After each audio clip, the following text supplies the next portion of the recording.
Satnam, sejam bem-vindos à nossa aula 2 do mês Bhastrika Pranayama, que também é acompanhado pela virtude da transformação e pelo termo em sânscrito que é Panta, que é traduzido por Sri Swami Satchidananda como modos de percepção. Bom, vamos falar de tudo isso, mas antes a gente respira e só aquela nota para a gente lembrar de como a gente vai praticar o Bhastrika Pranayama, principalmente para os meus alunos de Kundalini Yoga. Há uma grave diferença entre o que é Bhastrika Pranayama e o que é respiração de fogo. Em suma, o Bhastrika Pranayama prioriza o ritmo, já a respiração de fogo prioriza a velocidade. Então, vamos começar. Hoje eu gostaria que a gente pudesse fazer Surya Mudra, polegar e dedo anelar unidos em ambas as mãos. Então, abre teu coração, relaxa teus ombros, fecha os teus olhos. Eu vou mostrar um pouquinho, vou fazer um pouquinho da técnica e depois eu te dou o comando para que você inicie também. Então, por enquanto, só ouça. Podemos ir juntos.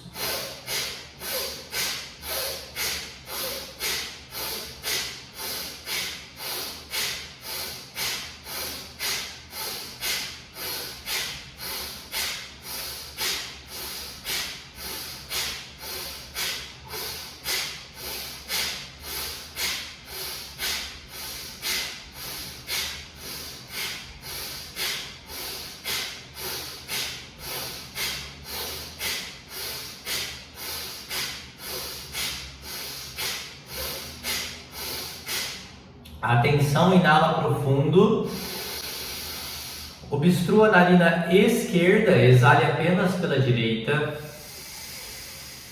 inale por ambas, obstrua ambas as narinas usando esses 3 dedos, polegar, anular e mínimo, segura, mantenha a narina direita obstruída e exale pela esquerda,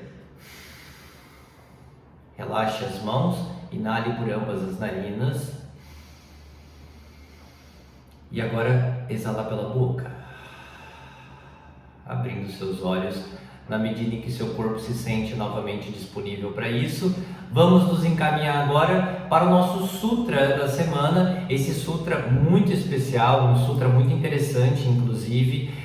Patanjali aqui vai falar de Santosha, né? Santosha, a gente fala Santosha, vocês vão ver que no texto que eu vou entregar para vocês está escrito algo como, nessa pronúncia que eu uso, que claramente já disse isso, já conversamos sobre, não deve ser avaliado como uma pronúncia correta do sânscrito, né? É de mais ou menos aquilo que eu entendo e imagino que poderia ser a pronúncia, mas aqui a palavra que vai aparecer é algo como Santosada. Mas é a mesma terminologia, se refere à mesma coisa, Santosha, que inclusive é um dos nossos niyamas, né? Uma das 5 partes do segundo passo das 8 partes que o Patanjali coloca. Vamos falar isso de novo, né? Patanjali estrutura o yoga com 8 partes, ele começa com yama, a segunda parte é niyama, ou melhor, o segundo passo é niyama, e um desses 5 niyamas que nós temos, ou seja, são as recomendações de Patanjali, uma dessas coisas é Santosha, tá? Bom, aqui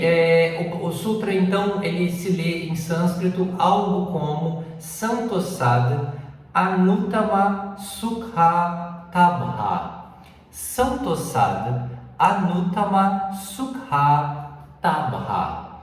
Em português, a tradução disso, pelo contentamento, suprema alegria é adquirida. Então vejam que nessa parte do sutra, afinal ele está no sutra 42 da parte 2, então melhor dizendo, né, nessa parte do texto de Patanjali, nós estamos já com Patanjali descrevendo as 8 partes do yoga. Então esse é o momento em que ele está falando de Santosha de fato, é que nesse texto aqui ele está aparecendo desse jeito, Santosada. Apesar da gente geralmente ver escrito como Santosha mesmo, com SH no final. Bom, não dá para a gente ler isso e achar que a gente entendeu o que está sendo dito, porque não dá para entender. Há uma ambiguidade, há uma densidade no que está sendo dito muito severa. Afinal, o que é que separa contentamento de alegria suprema? Como a gente pode diferenciar uma coisa de outra? E será mesmo que Patanjali está dizendo para a gente que a gente deve quase que forçadamente se contentar com as coisas, para que assim a gente fique alegre, suprema alegria a gente tenha. Percebam que o diálogo que o Patanjali está colocando e traçando para nós aqui é um diálogo que tem que remeter às estruturas do próprio Patanjali.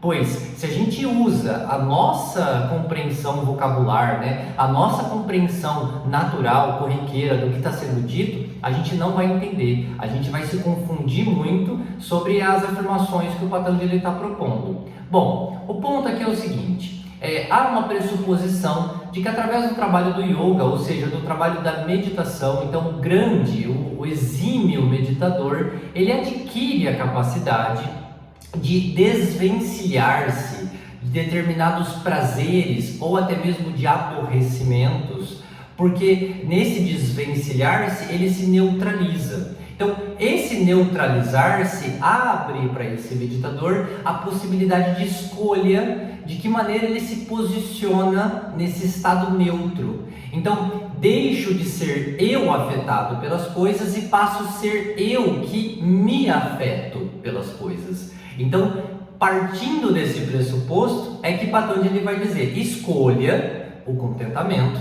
pois a partir desse contentamento escolhido, a alegria suprema será adquirida. Agora, não dá para que eu escolher o contentamento se eu não estou já nesse estágio de meditador exímio, né? Tá certo que, e aqui a gente precisa considerar isso, não dá para simplesmente passar direto, mas tá certo que ele está no começo, esse é o segundo passo dos 8 passos de Patanjali, mas quem sabe ele pressupõe que esses 8 passos eles não têm exatamente uma ordem na qual eles deveriam acontecer, mas sim que ele está simplesmente colocando qual é esse espectro todo do que seria o yoga, né? Existe de fato um pouco dessa discussão se Patanjali com as 8 partes ele elenca uma cronologia, uma sequência, uma ordem na qual as coisas deveriam acontecer, o que sim faz muito sentido, porque ele começa com os yamas e os niyamas, práticas éticas, morais,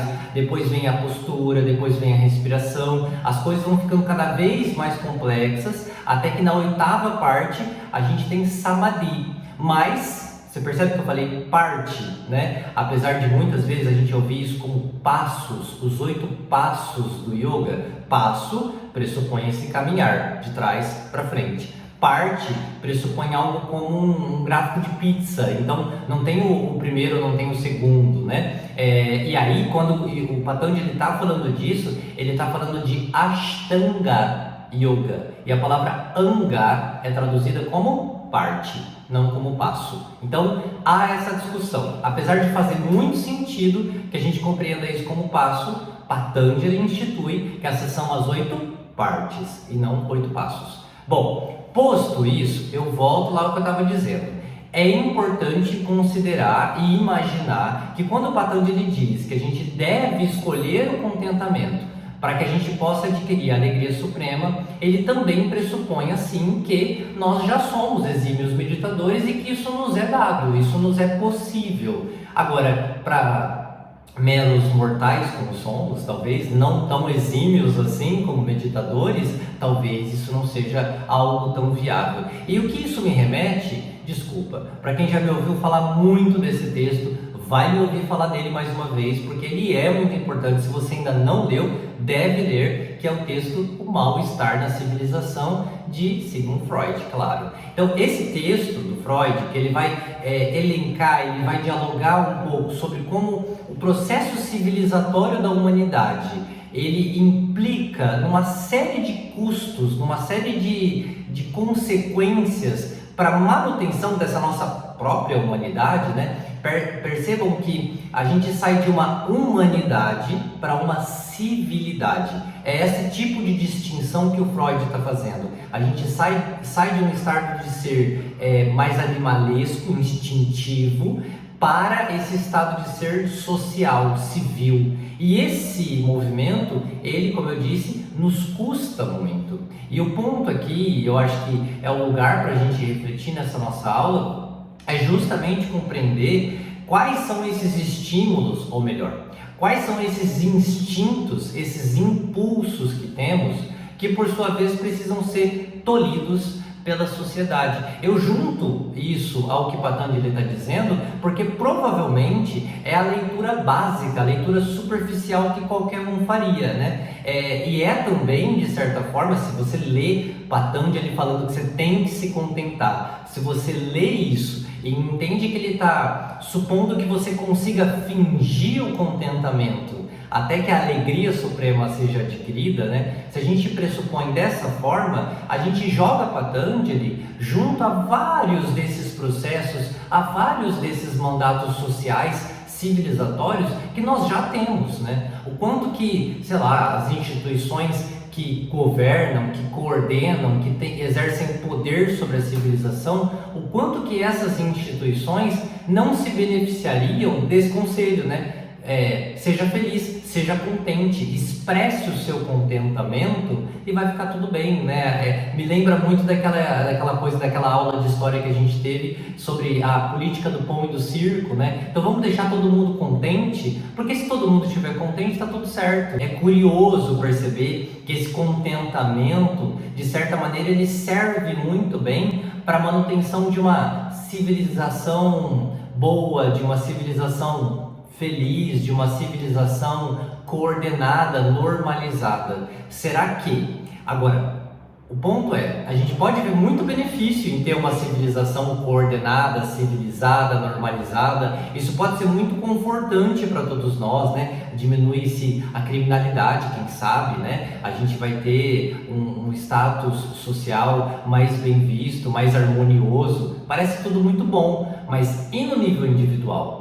Como que isso nos atinge de maneira individual? E eu volto para a pergunta: quais são os impulsos que esse processo civilizatório está tolhindo em nós, né? Então, esses impulsos, veja, agressividade, violência, sexualidade, são os grandes temas que inclusive o Freud cita no texto. Então, essa agressividade, essa sexualidade que por sua vez precisa ser compartimentada, eu diria até enclausurada de certa maneira por esse processo civilizatório, isso gera um custo individual. É claro que para a sociedade pode ser muito bom, mas como que isso me afeta? Então, são essas duas perguntas. Quais são os estímulos que de certa maneira eu preciso tolir para que eu continue pertencendo aos meus grupos civis, sociais, e quais custos esse tolir dos meus estímulos serão gerados para mim, né? De que maneira, quais consequências esse enclausuramento tem me gerado? De que maneira também eu tenho compensado essas consequências? Que eu acho que já é uma terceira parte,